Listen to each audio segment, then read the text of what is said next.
حضرت ثعلبہ بن عبد الرحمن میرے کریم محبوب علیہ السلام کے صحابی ہیں، غریب ہیں۔ غربت بڑی اعلیٰ چیز ہے، ہاں غریبی بڑی نعمت ہے، یہ آزمائش ہے، اس میں کوئی شک نہیں، لیکن قیامت والا دن پتہ چلے گا جب غریب چھلانگ لگا کے جنت میں داخل ہو جائیں گے۔ اور امیر تو کھڑے ہیں نا، میرے نبی پاک نے حضرت عبد الرحمن بن عوف کو، حضور صبح صبح اٹھے تو نبی پاک کی آنکھوں میں آنسو تھے، فرمایا میرے عبد الرحمن بن عوف کو بلاؤ۔ حضرت عبد الرحمن بن عوف آئے تو حضور نے سینے سے لگا لیا، نبی پاک کھول کے روئے، یا رسول اللہ حضور کیا ہوا؟ فرمایا عبد الرحمن رات میں نے خواب دیکھی ہے، سارے جنت میں چلے گئے، تو پیچھے رہ گیا، تو پیچھے رہ گیا، میں کھڑا تیرا انتظار کرتا رہا، میں تیرے بغیر جا نہیں سکتا تھا، پھر تو آیا ہے تو تیرا سارا وجود پسینے سے بھیگا ہوا تھا۔ حضرت عبد الرحمن بن عوف تڑپ کے روئے، قدموں پہ سر رہا، حضور میری غلطی۔ فرمایا یار تیرے پاس مال بڑا ہے، تجھے حساب دیتے دیتے لیٹ ہو گئی، تیرے بیگ کھل گئے، تجھے حساب دینا پڑ گیا، تو لیٹ ہو گیا، میں پریشان ہو گیا۔ حضرت عبد الرحمن ابن عوف نے 100 گھوڑا مال اوپر رکھ کے حضرت عبد الرحمن نے حضور کی بارگاہ میں پیش کیا، کہا یا رسول اللہ یہ۔ اور پتہ ہے ایک دن کیا ہوا؟ ایک دن سرکار کے وصال ظاہری کے بعد حضرت عبد الرحمن ابن عوف نبی پاک کے گھر کے دروازے کے باہر آ کے بیٹھ گئے اور یوں سر کو پکڑا ہوا ہے، رو رہے ہیں۔ حضرت ام سلمہ حضور کی زوجہ باہر آئیں، کہا بیٹا عبد الرحمن کیا ہوا؟ جب پوچھا کیا ہوا تو اور کھول کے روئے، کہا کیوں روتا ہے؟ کہا اماں جی جب تک میرے محبوب حیات ظاہری میں تھے مجھے بتاتے تھے یہ مال نہ کما، یہ کم، میں حضور سے بات کرتا تھا تو حضور روک دیتے تھے، اب مجھے ظاہراً بتانے والا کوئی نہیں، مال کے ڈھیر لگ گئے ہیں، آج حساب کرنے بیٹھا ہوں تو حساب نہیں ہو رہا، سوچتا ہوں اگر میں پھنس گیا تو مجھے کون اس سے بچائے گا؟ آپ محبوب کی زوجہ ہیں، میری ماں ہے، میں آپ کے پاس آیا ہوں، اماں جی مجھے بتائیں میں کیا کروں؟ تو حضرت ام سلمہ بھی رو پڑی، کہنے لگے محبوب تھے، میں کہاں ان کی ترجمانی کر سکتی ہوں، میں نبی پاک کی ترجمانی کیسے کروں؟ کہا اماں جی خدا واسطے مجھے کوئی حکم دے دیں، مجھے لگتا ہے عبد الرحمن برباد ہو جائے گا، ہلاک ہو جائے گا، خدا را مجھے کچھ بتا دیں، اتنا سارا مال ہے میں کہاں اس کا حساب دوں گا، مہربانی فرمائیں، یہ تجارتیں میرے گلے پڑ رہی ہیں۔ حضرت ام سلمہ کی جب منت کی تو فرمانے لگی جا بیٹے آدھا خیرات کر دے۔ کتنا؟ 2.5% نہیں، کتنے فیصد ہے؟ 50%، 50%۔ حضرت عبد الرحمن ابن عوف گئے اور 50% خیرات کر کے کہنے لگے اماں میں نے 50% دے دیے، میں بچ جاؤں گا نا، میں بچ جاؤں گا، میں دے آیا ہوں آدھا۔ تو حضرت ام سلمہ فرمانے لگی میں نبی پاک کی بارگاہ میں سفارش کروں گی تیری، اور نبی پاک اللہ کی بارگاہ میں سفارش کرے صلی اللہ علیہ وسلم۔ حضرت ثعلبہ بن عبد الرحمن حضور دعا کر دیں، غریبی ہے، میرے نبی پاک نے فرمایا تجھی اس حال میں ہے بہتر ہے،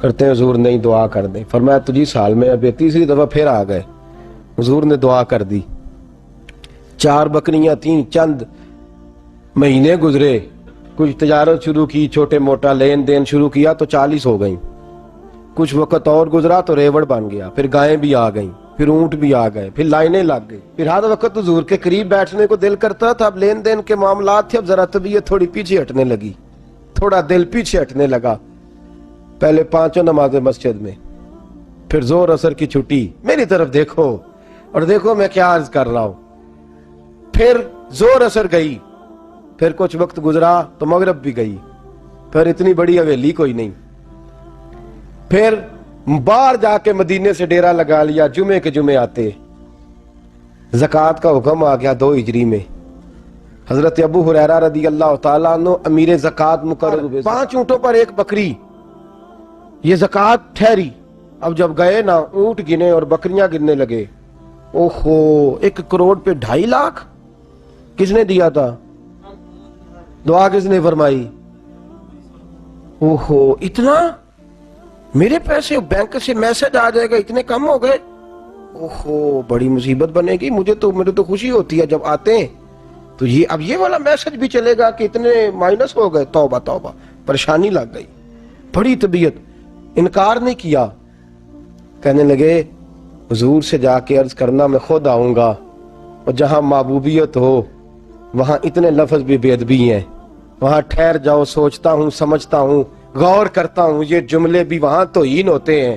محبوب ہو اور وہاں انسان سوچ سمجھ کی بات کرے، وہاں انسان، بابا بلے شاہ صاحب نے کہا عقل آخ دی چگے نو سام کے رکھ، عشق آخ دے بال کے سیکنا چاہیے دائے، کہا جا کے کہنا میں آؤں گا۔